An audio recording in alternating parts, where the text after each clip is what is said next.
जय श्री कृष्णा। राधे राधे दोस्तों आज मैं आप सभी भक्तों को लड्डू गोपाल की एक आश्चर्य कर देने वाली बिल्कुल सत्य लीला कथा सुनाऊंगी, जिसे सुनकर आपका प्रेम, आपका विश्वास अपने ठाकुर जी पर प्रगाढ़ हो जाएगा। दोस्तों, हम सभी अपने घर में लड्डू गोपाल को विराजित करके उनकी सेवा पूजा करते हैं। हम उन्हें तरह तरह के भोग लगाते हैं।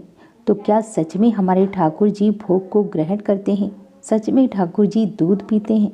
सच में ठाकुर जी पानी पीते हैं? क्या इस ब्रह्मांड के मालिक हमारे द्वारा लगाया गया रूखा सूखा भोग ग्रहण करते हैं? जब हम अपने घर में भगवान श्री कृष्ण के बाल स्वरूप श्री लड्डू गोपाल को विराजित करते हैं, लड्डू गोपाल की पुत्र रूप में सेवा पूजा करते हैं, तो क्या वो हमारी सेवा को स्वीकार करते हैं? तो हाँ दोस्तों, लड्डू गोपाल भक्तों के द्वारा लगाए हुए भोग को ग्रहण करते हैं, दूध पीते हैं, जल पीते हैं। और अगर हम किसी दिन अपने लड्डू गोपाल को भोग लगाना भूल जाते हैं, तो हमारे लाला, हमारे लड्डू गोपाल हमें उसका अनुभव कराते हैं, हमें याद दिलाते हैं। तो दोस्तों, भावपूर्ण यह प्रसंग बड़े ध्यान से, बड़े प्रेम पूर्वक आंखें बंद करके सुनिएगा। एक गांव में एक मैया रहती थी। उनका इस संसार में उनके 2 बेटों के अलावा और कोई भी नहीं था। इनके पति का कुछ वर्ष पहले ही स्वर्गवास हो गया था। पति के जाने के बाद परेशानियां बढ़ गईं। बच्चों का पालन पोषण कैसे करें, घर का खर्च कैसे चलाएं, इन सारी जिम्मेदारियों के बीच वो मैया घिर गईं।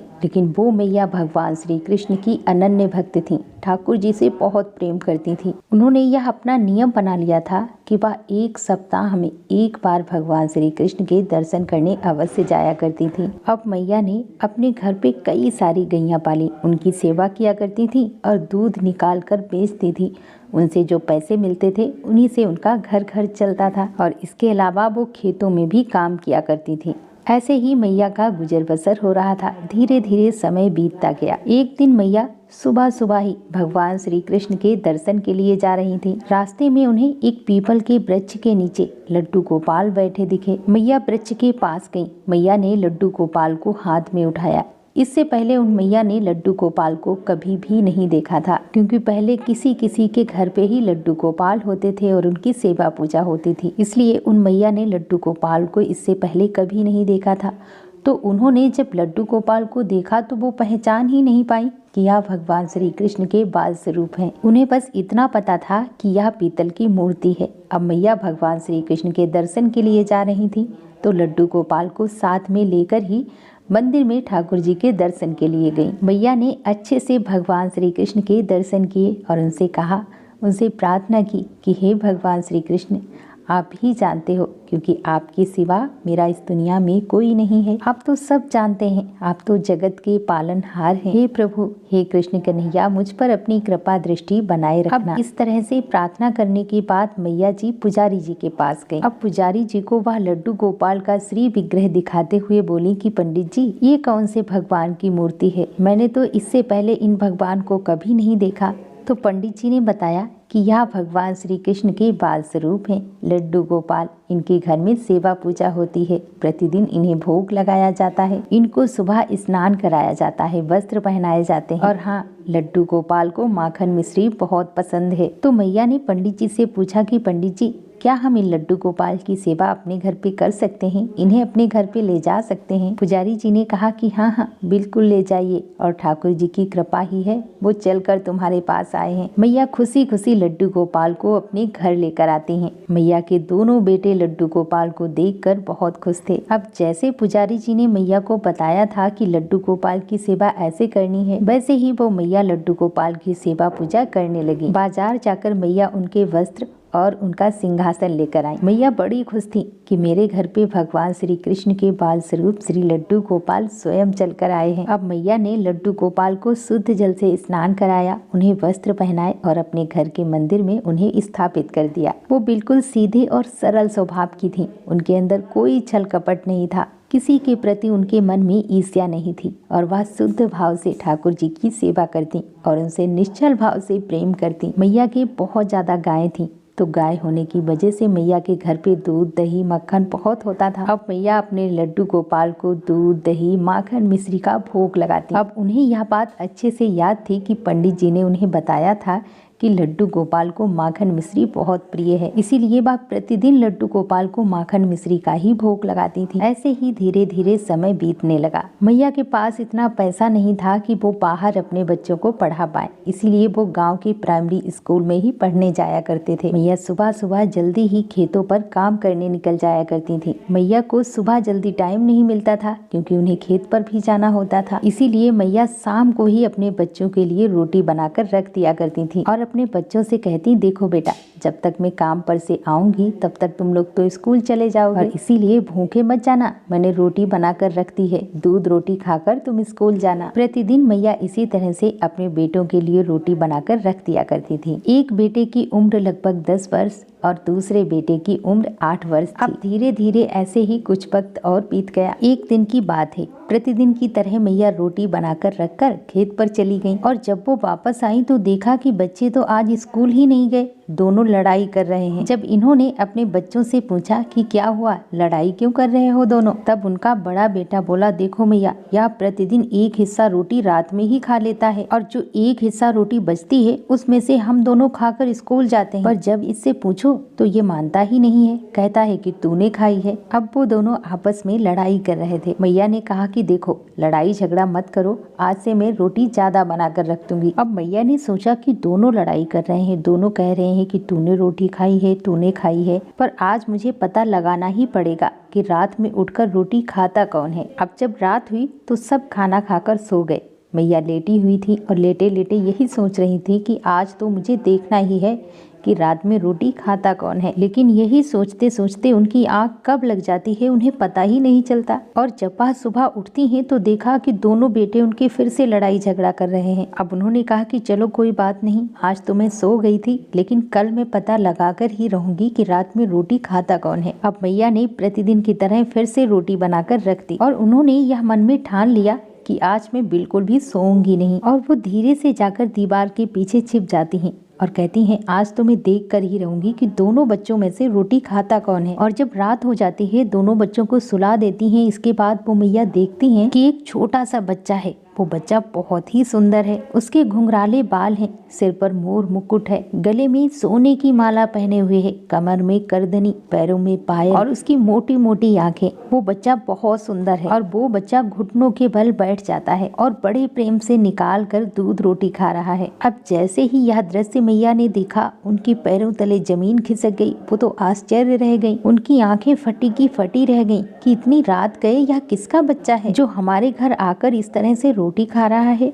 अब मैया देखने में उस बच्चे को इतना मगन हो गई, इतना लीन हो गई कि उन्हें पता ही नहीं चला कि वो बच्चा कब आया और कब रोटी खाकर वहां से चला गया, वो बच्चा कहाँ गायब हो गया। और जब उन्हें पता चला कि बच्चा रोटी खाकर चला गया तो एकदम से वो जैसे नहीं होश में आ जाती हैं। जब उनका ध्यान टूटा तब उन्हें आया कि अरे, या बच्चा कहाँ चला गया। इस दृश्य को देखने के बाद उन मैया को पूरी रात नींद नहीं आई। वह पूरी रात्रि यही सोचती रही कि यह किसका बच्चा है, इतनी रात गए हमारे घर पे रोटी खाने आता है। और इसी सोच में वो मैया रात भर सोई नहीं। ऐसे ही वह पूरी रात बीत जाती है। सुबह होते ही मैया पास पड़ोस में जाकर हर जगह पूछने लगती हैं और वो मैया उस बच्चे की पहचान भी बताती कि उसकी बड़ी बड़ी आंखें थी, घुंघराले बाल थे, लेकिन उनके पड़ोस में, उनके मोहल्ले में, गांव में बच्चे बहुत थे, लेकिन वो बच्चा उन्हें नहीं मिल रहा था जिसे उन्होंने रात में देखा था। अब वो मैया उस बच्चे को ढूंढते ढूंढते थक गई, लेकिन वो उन्हें बच्चा पूरे गाँव में नहीं मिला। उन्हीं के गाँव में एक बुजुर्ग मैया रहा करती थी जो बहुत ज्यादा वृद्ध हो चुकी थी।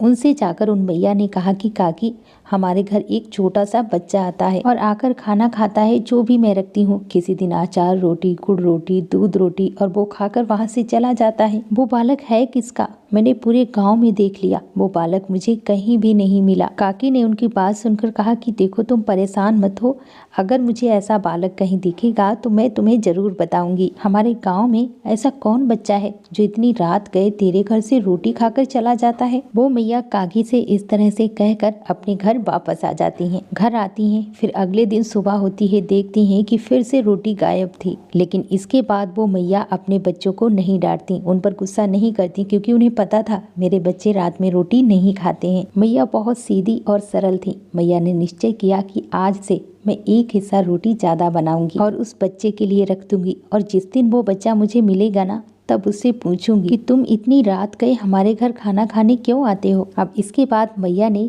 3 जन के लिए रोटी बनाना शुरू कर दिया। अब 2 हिस्से की रोटी नहीं गायब होती थी, सिर्फ 1 हिस्से की ही रोटी वहाँ से गायब होती थी। और इसी तरह से धीरे धीरे समय बीतने लगा। मैया प्रतिदिन कोशिश तो यही करती कि मैं रात को सोऊंगी नहीं, उस बच्चे को जरूर देखूंगी और उससे पूछूंगी कि तुम क्यों हमारे घर खाना खाने आते हो। लेकिन पता नहीं क्या था, रात को मैया को प्रतिदिन नींद आ जाती थी और सुबह ही उनकी आँख खुलती थी। अब ऐसा रोज होने लगा। धीरे धीरे समय बीत रहा था। अब मैया बहुत ज्यादा परेशान हो रही थी। अंदर ही अंदर उन्हें टेंशन हो रही थी कि उनके घर पे 2 छोटे बच्चे हैं, आखिर कौन है जो हमारे घर खाना खाकर चला जाता है। अब मैया को अंदर ही अंदर कहीं ना कहीं डर भी लग रहा था कि इतनी रात गए आखिर कौन हो सकता है। अब मैया ने निश्चय किया कि आज मैं पूरी रात ऐसे ही बैठी रहूंगी और उस बच्चे को आज तो मैं पकड़ ही लूंगी। आज मैं बिल्कुल भी लेटूंगी नहीं जो मुझे नींद आ जाए। मैं अपना ध्यान बिल्कुल भी भटकने नहीं दूंगी। शाम को वह दोनों बच्चों को खाना खिलाकर सुला देती हैं और खुद बैठी रहती हैं। लेकिन जब रात ज्यादा हो जाती है तो बैठे बैठे ही मैया को नींद आने लगती है और वो कब सो जाती हैं उन्हें पता ही नहीं चलता। इसके बाद जब वो मैया सो जाती हैं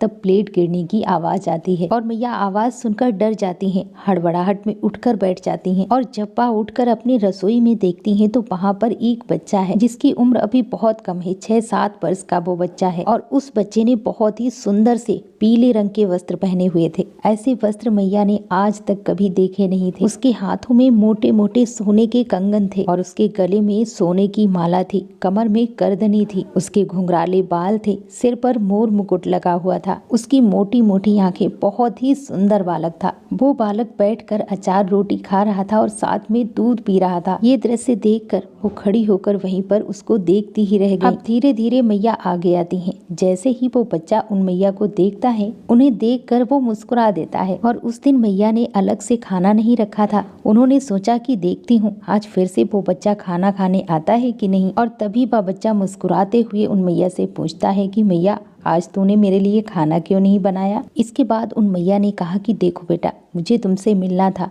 तुम कौन हो और क्यों हमारे घर पर इतनी रात गए खाना खाने आते हो? तुम्हें क्या तुम्हारे घर पे तुम्हारी मम्मी खाना नहीं देती? तुम्हारा घर कहाँ है? तभी वो बच्चा मुस्कुराते हुए कहता है कि मैया मेरा घर तो यही है, मैं तो इसी घर में रहता हूँ और जब मैं इसी घर में रहता हूँ तो मुझे खाना भी तो इसी घर में खाना है ना, और मैं रोज इसी घर में खाना खाता हूँ। तुम अपने बेटों को तो खाना खिला देती हो और मुझे रोज माखन मिश्री देती हो। मैं माखन मिश्री खा खा के थक गया हूँ। और जैसे ही मैया ने माखन मिश्री की बात सुनी वो एकदम से हैरान रह गई। ये बात सुनकर वो बिल्कुल स्तंभ रह गई, उनका शरीर सिहर गया और उन्होंने कपकपाती आवाज में पूछा कि बेटा तुम कौन हो? तो उस छोटे से बालक ने लड्डू गोपाल की तरफ हाथ उठाते हुए इशारा किया और इशारा करते हुए कहा कि देखो ये मैं ही तो हूँ, तुम मेरी ही तो सेवा पूजा करती हो, लेकिन रोज रोज मैं माखन मिश्री खा खा के बोर हो गया हूँ। मुझे भी तो आपके हाथों की रोटी खानी है ना, इसीलिए मैं रोज चुरा कर रोटी खा लेता हूँ। अब जैसे ही यह बात मैया ने सुनी, मैया के शरीर में जान नहीं रह गई।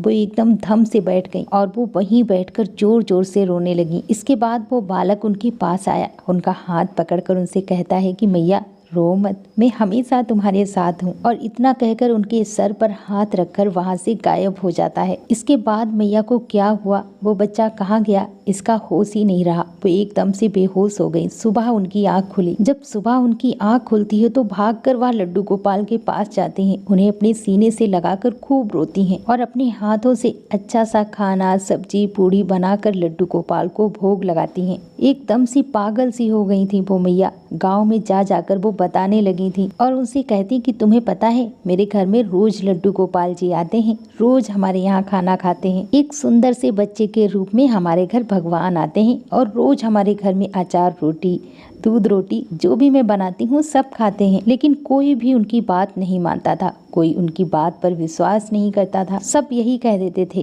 कि अरे मैया ऐसा कैसे हो सकता है, तुम्हारे घर भगवान ऐसे ही रोटी खाने कैसे आ सकते हैं। और आपस में भी फुसफुसाते कि हमें लगता है ये पागल हो गई हैं, इनका दिमाग खराब हो गया है, ऐसा थोड़ी हो सकता है, भगवान थोड़ी ना रोटी खाने आते हैं। लेकिन वो सबको बताने की कोशिश करती, सबको समझाने की कोशिश करती कि हमारे घर लड्डू गोपाल रोज रोटी खाने खिलाते थे। और मैंने यह सुना नहीं है, मैंने अपनी आंखों से देखा है लड्डू गोपाल को रोटी खाते हुए, लेकिन उनकी बातों पर किसी को भी यकीन नहीं था। अब वो बिल्कुल पागल सी हो गई थी। वो हर समय सिर्फ लड्डू गोपाल की बातें करती, लोग उनकी बातों पर ध्यान ही नहीं देते थे। और इस घटना के बाद से वो लड्डू गोपाल को गोद में लेती, उन्हें खिलाती, जहाँ पर भी काम करती वहाँ पर अपने लड्डू गोपाल को बिठाती, और जब भी सोती तो अपने साथ अपने बिस्तर में ही अपने लड्डू गोपाल को सुलाती। धीरे धीरे उन मैया की हालत वो हो गई कि वो लड्डू गोपाल को लेकर बैठती थी, सोती थी और उन्हें गले से लगाकर खूब रोती थी। और जिस दिन से उन्हें पता चला कि ठाकुर जी हमारे घर पे खाना खाने आते हैं, उन्होंने बहुत अच्छे अच्छे पकवान बनाकर रखना शुरू कर दिया, बहुत अच्छा खाना बनाकर रखती थी। लेकिन उस दिन के बाद से वो भोग कभी भी गायब नहीं हुआ। अब जब वो उनका रखा हुआ खाना गायब नहीं होता था तब भी वो रोती थी